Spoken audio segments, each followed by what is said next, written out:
4 రాష్ట్రాలు, ఒక కేంద్రపాలిత ప్రాంతం, 5 అసెంబ్లీలకు జరిగిన ఎన్నికల్లో మేము పీపుల్స్ పల్స్ ఎగ్జిట్ పోల్ చేసింది, పోస్ట్ పోల్ చేసింది, ఇంటర్వ్యూలు చేసింది. శాంపిల్ కూడా చిన్న రాష్ట్రాలు అంటే కేరళ కానివ్వండి, పాండిచ్చేరి, అస్సాం 5,000 శాంపిల్ తీసుకుంటే, పశ్చిమ బెంగాల్, తమిళనాడులో 10,000 శాంపిల్ తీసుకొని చేసినాము. వాటిలో నంబర్స్ ఎట్లా వచ్చినాయి, నేను కేరళ నుంచి మొదలు పెడతాను. కేరళలో ఎల్డిఎఫ్ గవర్నమెంట్ ఉంది. ఇప్పుడు అక్కడ సంప్రదాయంగా కేరళలో ఒక ప్రభుత్వాన్ని 2 సార్లు ఎన్నుకోవడం జరగదు వరుసగా. ప్రతిసారి ప్రభుత్వాల్ని మార్చే సంప్రదాయం గత 3-4 దశాబ్దాలుగా జరుగుతుంది. అట్లాంటిది విచిత్రంగా 2021లో ఎల్డిఎఫ్ తిరిగి ప్రభుత్వాన్ని నిలబెట్టుకుంది. కానీ ఈసారి ఎల్డిఎఫ్ కాకుండా యూడిఎఫ్ వచ్చే అవకాశం ఉంది. మా నంబర్స్ ఎట్లా ఉన్నాయంటే 140 అసెంబ్లీ సీట్స్ ఉన్నాయి కేరళలో. 71 is the magic number. UDF 75 నుంచి 85 స్థానాలు, యునైటెడ్ డెమోక్రటిక్ ఫ్రంట్ అని Congress and other allied parties కలిపి ఉంది. లెఫ్ట్ డెమోక్రటిక్ ఫ్రంట్ 55 నుంచి 65 స్థానాలు గెలిచే అవకాశం ఉంది. భారతీయ జనతా పార్టీ 0 నుంచి 3 అంటే 1, 2, 3లో ఏ నంబర్ అయినా తగలొచ్చు వాళ్ళకి. This is the scenario as per as Kerala is concern. నేను ఫ్యాక్టర్స్ ఏ అంశాలు ప్రభావితం చేసినాయి అనేది తర్వాత డీటెయిల్గా చెప్తాను. బట్ ఒకసారి 5 అసెంబ్లీలకు సంబంధించిన నంబర్స్ ఒక వరుస చెప్పేద్దాం. దెన్ అస్సాంలో 126 అసెంబ్లీ సీట్స్ ఉన్నాయి. 64 is the magic number to form government. అట్లాంటిది NEDA, north east democratic alliance అని, ఈ ఎవరైతే భారతీయ జనతా పార్టీ ఏజీపీ తోటి, బీపీఎఫ్ తోటి కలిపి గఠబంధన్ అంటే కూటమిగా ఏర్పడ్డది, వాళ్ళ కూటమికి 83 నుంచి 90 స్థానాలు రావడానికి ఆస్కారం ఉంది. 64 మ్యాజిక్ నంబర్. 68 నుంచి 72 భారతీయ జనతా పార్టీకి వచ్చే అవకాశం ఉంది. అంటే కూటమి ఏర్పాటు చేసినా కూడా భారతీయ జనతా పార్టీ తనకు తానుగా సొంతంగానే అబ్జల్యూట్ నంబర్స్ తీసుకొచ్చుకునే అవకాశం అస్సాంలో. Previous 2 government అస్సాంయే.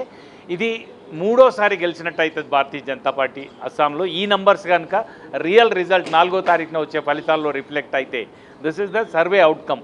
దెన్ తమిళనాడు విషయానికి వస్తే, తమిళనాడులో ఇక్కడ ఎన్ఈడే 83-90 స్థానాలు వస్తే, కాంగ్రెస్ మెయిన్ రోల్ చేస్తున్నటువంటి ఏఎస్ఎం అని ఒక కూటమి ఉన్నది వాళ్ళది, వాళ్ళకి 23 నుంచి 31 స్థానాలు రావడానికి ఆస్కారం ఉంది. దాంట్లో 22 ఆర్ 23 సీట్స్ కాంగ్రెస్ పార్టీకి రావడానికి ఆస్కారం ఉంది అస్సాంలో. ఇక చాలా ఆసక్తి కలిగిస్తున్న దక్షిణాదిలో ముఖ్యమైన రాష్ట్రంగా ఉండి గత 5-6 దశాబ్దాలుగా ద్రవిడ పార్టీలు డామినేట్ చేస్తున్నటువంటి తమిళనాడులో ఈసారి సినారియో కొంచెం భిన్నంగా ఉండబోతుంది. ఎందుకంటే అక్కడ విజయ్ ఫ్యాక్టర్ అని సినీ కెరటం లాగా వచ్చిన విజయ్ హీరో చాలా ఇంపార్టెంట్ రోల్ ప్లే చేస్తున్నాడు అక్కడ. సీట్ల సంఖ్యగా పరంగా కాకుండా ఓట్ల చీలిక పరంగా విజయ్ రోల్ ఎక్కువగా ఉంది తమిళనాడులో. అయితే ఎవరి ఓట్లు చీలుస్తాడు, అధికారంలో ఉన్న డిఎంకే కూటమి ఓట్లు చీలుస్తాడా, లేకపోతే ప్రభుత్వ వ్యతిరేక ఓటు, ముఖ్యంగా యువత 40% ఆఫ్ ఓటర్స్ 40 ఇయర్స్ లోపల ఉన్నవాళ్ళు, ఈసారి కొత్తగా ఓటర్లుగా నమోదైన వాళ్ళ నుంచి 40 ఏళ్ళ వరకు తీసుకుంటే 40% ఓటర్స్ ఉన్నారు. అట్లాంటి యువతని పట్టణ ప్రాంతాల్లోనే కాక గ్రామీణ ప్రాంతాల్లో కూడా విజయ్ ప్రభావితం చేస్తున్నాడు.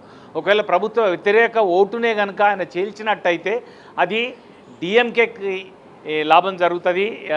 ప్రతిపక్ష కూటమి ఏదైతే ఏఐడిఎంకే బీజేపీ ఉందో వాళ్ళకి నష్టం జరగడానికి ఆస్కారం ఉంది. విజయ్ ఫ్యాక్టర్ ఎట్లా ఉంటుంది అనేది అంతిమ ఫలితాలను ప్రభావితం చేయవచ్చు. కానీ మాకు సర్వేలో వచ్చిన గణాంకాలు మీకు ఇప్పుడు తెలియజేస్తాను. 234 అసెంబ్లీ స్థానాలు ఉన్న తమిళనాడులో 118 is the magic number to form government. అట్లాంటిది DMK, Congress and allied parties వాళ్ళు సెక్యులర్ ప్రోగ్రెసివ్ అలయన్స్ అని పెట్టుకున్నారు. ఆ డిఎంకే అండ్ కాంగ్రెస్ కాంబినేషన్కి 125 నుంచి 145 స్థానాలు వచ్చే అవకాశం ఉంది. This is a convenient number to form government. కానీ లాస్ట్ టైం వాళ్ళకు వచ్చిన సంఖ్య కంటే ఇది తక్కువ. లాస్ట్ టైం వాళ్ళకి 159 వచ్చినాయి, ఇప్పుడు 125 to 145 వచ్చే అవకాశం ఉంది. దెన్ ఎన్డీఏ అలయన్స్ ఏది AIADMK, BJP and other some small splinter groups ఉన్నాయి, వాళ్ళకి 65 నుంచి 80 స్థానాలు రావడానికి ఆస్కారం ఉంది. దెన్ టీవీకే ఎవరైతే చాలా ఉధృతంగా మీకు సంవత్సరం కింద కరూరులో జరిగిన ఒక ర్యాలీలో తొక్కిసలాట జరిగిన 41 మంది చనిపోయి సిబిఐ కేసు అయ్యి లోకల్ ఇన్వెస్టిగేషన్ జరిగి ఆయనకు సానుభూతి కొంచెం పెరిగింది. అందుకని ఆయన ర్యాలీలు కూడా తగ్గించి ఒక వ్యూహాత్మకమైన క్యాంపెయిన్ చేసినాడు. ఆయన ఒక 21% ఆఫ్ ఓట్ షేర్ తీసుకుంటూ 18 నుంచి 24 స్థానాలు గెలిచే అవకాశం ఉంది. ఒకవేళ ఈ నంబర్లలో ఏమైనా తేడా వస్తే నేను చెప్పినట్టు 125 to 145 DMK and Congress ruling alliance, 65 to 80 AIADMK BJP, ఈ అలయన్స్ వస్తున్న నంబర్లలో కొంచెం తేడా వస్తే రేపు గవర్నమెంట్ ఫార్మేషన్లో కూడా విజయ్ కీలకం కావచ్చు. 18 నుంచి 24 సీట్లు.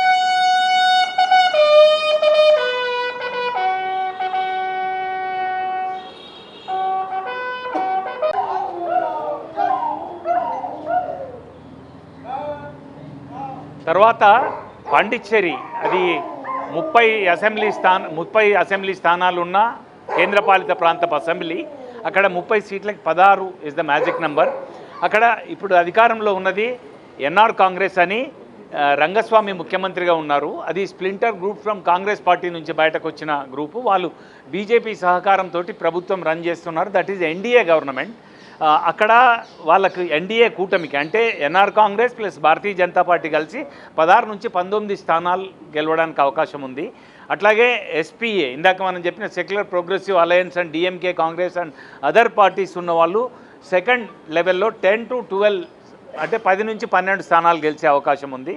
అదర్స్ 1 or 2 స్థానాలు రావచ్చు. అక్కడ విచిత్రం ఇంకోటి ఏంటంటే గవర్నర్ నామినేట్ చేసిన ఎమ్మెల్యేలు 3 ఉంటారు. ఇప్పుడున్న అధికార పక్షం కనుక ఎన్డీఏ గవర్నమెంట్ కనుక వాళ్ళు ఒక 14 స్కోర్ చేసినా కూడా ఆ 3 తోటి 17 అవుతుంది. వాళ్ళకి అబ్జల్యూట్ నంబర్స్ ఉంటాయి.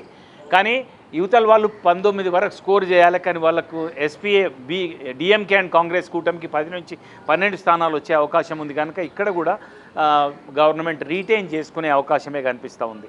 ఇక